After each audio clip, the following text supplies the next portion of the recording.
गौतम बुद्ध और शिकारी एक एक कहानी है। एक समय की बात है। महात्मा बुद्ध अपनी तपस्या में लीन थे। उन्हें तपस्या में बैठे हुए कई दिन बीत चुके थे।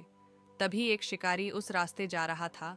उस शिकारी ने महात्मा बुद्ध को पहचान लिया। शिकारी ने महात्मा बुद्ध के बारे में बहुत बढ़ाई सुनी थी, किंतु वह महात्मा बुद्ध की बढ़ाई से संतुष्ट नहीं था। उसने परीक्षा लेने के लिए सोचा।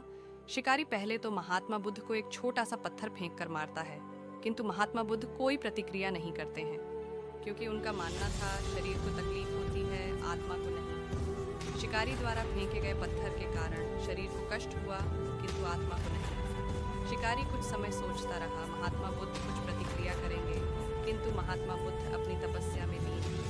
उन्होंने कोई प्रतिक्रिया नहीं की। पुनः शिकारी ने पत्थर फेंका। वह पत्थर महात्मा बुद्ध के आंखों के ऊपर लगा और उस जगह से खून बहने लगा। महात्मा बुद्ध को आभास हुआ उनके शरीर से रक्त बह रही है, किंतु वह फिर भी अपनी तपस्या से नहीं हटे। शिकारी को गुस्सा आया और उसने पुनः एक पत्थर और महात्मा बुद्ध की ओर फेंका।